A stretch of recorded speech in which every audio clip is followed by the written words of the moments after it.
I'm specifically asking men from my age group because it's pertinent to the question. Were those movies funny? Or was it just because we were like 13 when they were released? Edit. In Stan's voice, Jesus Christ. This blew up during my nap. Story 1. I recently rewatched Happy Gilmore on a flight. The pacing is way off and some of the humor is pretty dated, but honestly, I found myself cracking up as hard as I did back in middle school for most of the movie, especially the classic, "You eat pieces of shit for breakfast?" line. Story 2. Happy Gilmore is the funnier of the two. Adam Sandler has only really ever made two movies. There's the one where he is dumb and has anger issues, and the one where he is in love with Drew Barrymore. Story 3. Probably 45% of the dialogue within my friend group back then were quotes from these two movies. The shampoo and conditioner bit? Jesus, we wore that into the ground. I still get some chuckles out of the movies, but I think I'm actually laughing more at memories of my friends and me. Story 4. Just showed my teenagers these two movies. It is funny how not really funny some things become over time. Some miss, but overall I think they are still very funny. Story 5. My friends and I concluded a debate deeming Adam Sandler as the king of 1990s comedies. The list: 1995, Billy Madison; 1996, Happy Gilmore; 1998, The Wedding Singer; 1998, The Waterboy; 1999, Big Daddy. In my group of friends, we consider each of these movies classics and extremely quotable. The realization that these movies were released so close together amazed us. To answer your question, yes, I still love each of these movies. Sure, I don't laugh as hard as I did back then, but I still enjoy them a lot. Story 6. Happy Gilmore is exceptionally well staged. Every time there is some boring exposition necessary to advance the plot, there is a gag of some sort running in the background. When they are going to throw Happy off the tour, there is the video of his profane tirade on the TV. When he and his publicist are ice skating, the Zamboni driver is singing "Endless Love." It is done so well that the viewer coasts right along with the story, to the point where the plot advancement is accepted subliminally because the gags are so good. Story 7. Different movie and I'm in my early 50s, but I laughed my way through Little Nicky. For me, I think it was because I saw it with some good friends and we were in a mood for precisely what it was serving up. Story 8. Occasionally, I have a new friend or girlfriend who seemed to live under a rock growing up. They know nothing of Happy Gilmore, Billy Madison, Wayne's World, Ace Ventura, Dumb and Dumber, Liar Liar, Cable Guy, Black Sheep, Tommy Boy, A Night at the Roxbury, Half-Baked, Friday, Don't Be a Menace to South Central While Drinking Your Juice in the Hood, Basketball, Clerks, Mallrats. They're almost never into any of it when I excitedly sit them down to finally expose them to everything they've been missing. They don't laugh at any of it, and they're worse people for it. Story 9. I'm 40 and still like them. Sandler has run that type of comedy into the ground, though. Some of the lines still have me wondering what they were getting at, particularly the Jack Nicholson and Meg Ryan quote. His production company has made a couple of okay movies with laughable parts like Strange Wilderness, but there really hasn't been much in terms of coming out with something new. Story 10. Happy Gilmore was pretty goddamn funny back in the day and still is. The TV-edited swearing is awesome. Like, "You eat pieces of shit for breakfast?" And "Why don't you just go home, ball?" There are still some good parts there. I never really found Billy Madison very funny. It has its moments, but overall it was meh. And it still is. Story 11.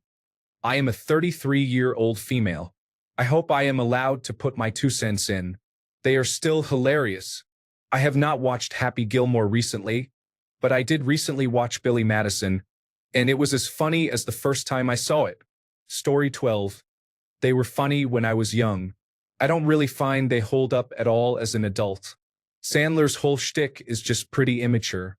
I used to love his dumb albums full of skits, but they are unlistenable now. Story 13. I still watch them occasionally. 30 years old now. I think they are great, although some of the jokes are definitely dated and wouldn't fly today. Just tap it in. Just tap it in. Just give it a little tappy. Top. Story 14. Happy Gilmore, yes. Billy Madison, not so much. I mean, come on. You eat pieces of crap for breakfast? And the price is wrong, which is funny no matter what age. Story 15. I showed Happy Gilmore to my kids, 12 and 15-year-old boys, a little while ago, and they thought it was funny, but not in the same way I did when I was that age. I had to stop a couple of times and explain some of the stuff that feels dated now. Like, they had no idea who Bob Barker was, so that scene wasn't nearly as funny to them. They didn't know who Kevin Nealon was. They were also confused with Adam Sandler's comedic style, the yelling and the funny voices.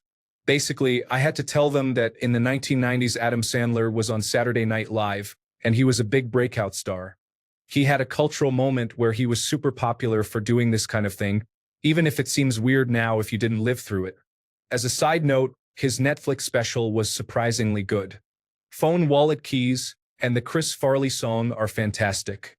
Story 16. I think it stands the test of time and it's objectively funny. The humor was just so offbeat. Then and now. Stop looking at me, Swan. I mean, who even thinks to make that scene with that dialogue? There are also subtle bits, and those are my favorite. Like when Happy breaks the bottle and starts toward that guy, and his girl says, "Put down the bottle." And he says, "Yeah, I know." As if that's what he was doing. That part just gets me right in the funny bone for some reason. Yeah, Adam Sandler has had a lot of duds as an adult, but I don't think we've changed. Sandler has. He's become more reliant on special effects. And really he's just run with the outlandish stuff to the point that it breaks my suspension of disbelief. Also, it seems like he wants to make every character so unrelatable they don't work anymore.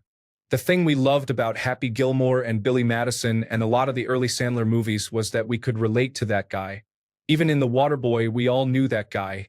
Everybody had a kid with a handicap at their school that all the good people loved and all the bad people teased. If you look at his later movies, many are a return to form. Then he goes bananas again. Click was amazing, totally relatable to dads everywhere. Then comes Don't Mess with the Zohan. I think even 13-year-old me would think that was trash. Then I Now Pronounce You Chuck and Larry, hilarious, great movie. Then came Jack and Jill. What happened?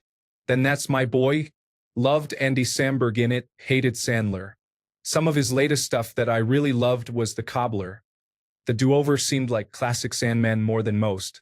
I didn't hate The Ridiculous Six. Sandy Wexler was trash. And I'll never understand why he keeps making character pieces for David Spade, like Father of the Year, also known as Joe Dirt 3, Joe's a Father. Spade's work is almost universally trash now. Again, I enjoyed The Do-Over. Story 17. Happy Gilmore is still good. Billy Madison seems so stupid now that I watch it as a 35-year-old. It was probably because I was 12 when it came out that made it funny. Story 18. Here is my serious response. Billy Madison and Happy Gilmore are going to go down in history as classic comedy films. It doesn't matter that they were released in the early 90s. It was Adam Sandler in his prime playing to his strengths. Stop looking at me, Swan. Story 19. They were definitely funnier back in the day, but most of it still holds up pretty well. Hard to tell, though, really, because watching them now adds that nostalgia factor. And that, my friends, is the most addictive drug of them all, laugh out loud. The price is wrong. Bitch. Story 20. If peeing your pants is cool, consider me Miles Davis. I could still watch them at this age and love seeing Shooter McGavin get chased and quote lines throughout. Story 21. I've never really seen the appeal of Adam Sandler, to be honest. Even back when he was being Opera Man on Saturday Night Live, I thought his whole shtick was kind of dumb. Story 22. I'm a tad older, but I'm still relevant. I tried to watch Billy Madison last year. It was unwatchable and unfunny. I turned it off quickly. Gilmore still has some timeless humor. Story 23. I see a lot of funny then, funny now type comments.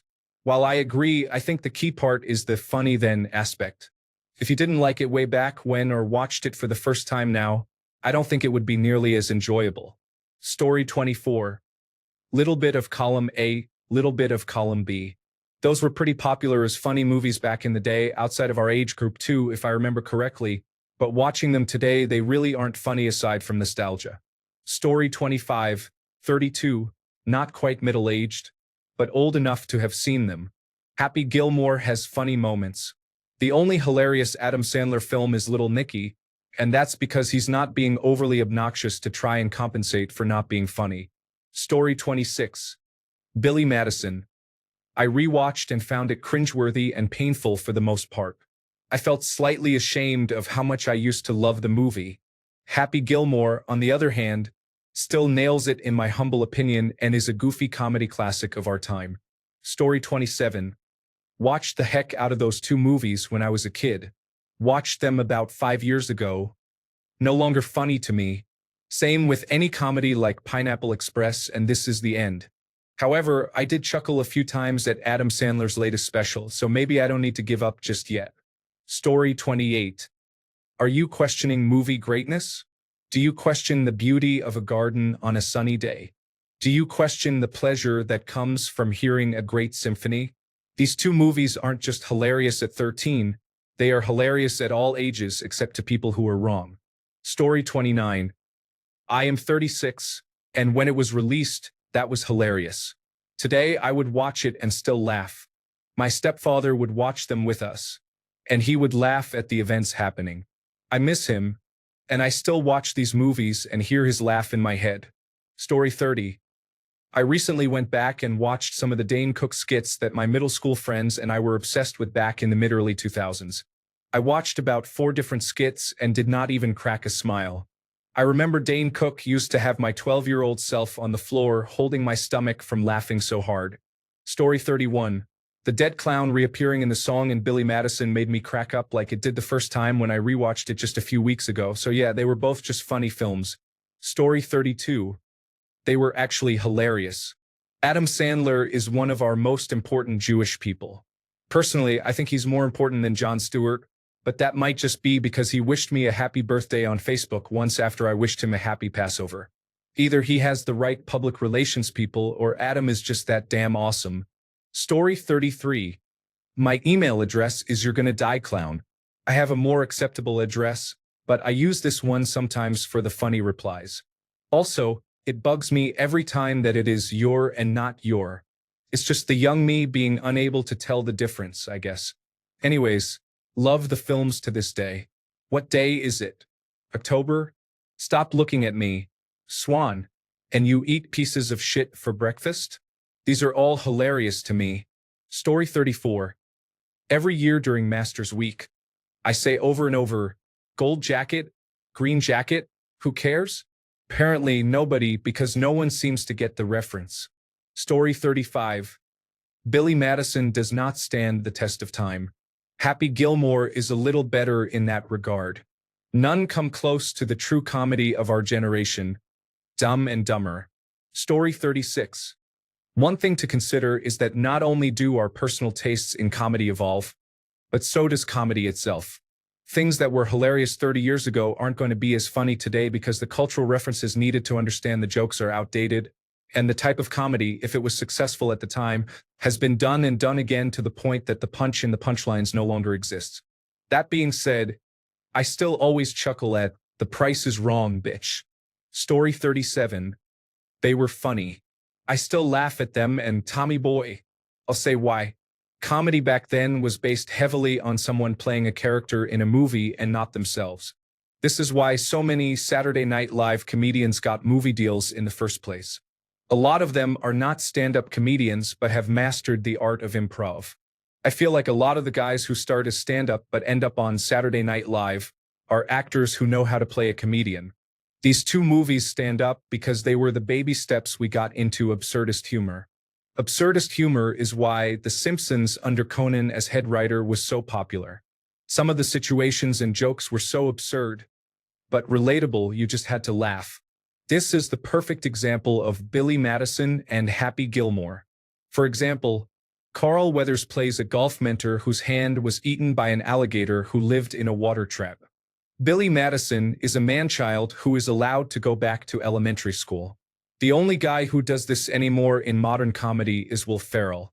The rest of comedy, while still really funny, turned into riff comedy, where a bunch of guys you know are probably friends already, who are funny, get together and riff jokes off one another. When the combination involves them also playing absurdist characters, it's always sunny. It's absolutely hilarious on a regular basis. But you have to admit those first few seasons of Arrested Development, where people play funny characters, who aren't necessarily known for being comedians, except for Tobias, are hilarious as well. Judd Apatow movies with the same guys riffing on each other have sort of hit their apex. But I feel like that whole dudes smoking pot and insulting each other thing got old really quickly after Knocked Up, and they tried to keep it going. In summary, those Adam Sandler movies paved the way for absurdist humor to move into the mainstream. Before then, a lot of humor in comedy movies was situational combined with slapstick. I think the better one to ask, but way too old for Reddit's demographic, would be, are Animal House and Caddyshack as funny, or was it simply because your dad watched them and told you it was a classic when you were a young man? Story 38. It is surreal to be seeing these questions, although completely justified. Both were great. It is Adam Sandler's bedrock of significance and any reason he has any in today's pop culture. Shampoo is better. Chris Farley and the Spanish Armada. Good, great, grand. Get on the bus. It is all in the hips. The gator that took Chubb's hand, Abe Lincoln, and Tuesday's Gone playing at the end of Happy Gilmore. So many good memories. Story 39. I think it is still funny. It just worked. It was that post-80s humor. I don't really like 80s comedies much. I know, sue me, and it just rang the right bells. It suspended my disbelief, and I never felt like the jokes were forced or set up too much. I enjoyed it, and I still do.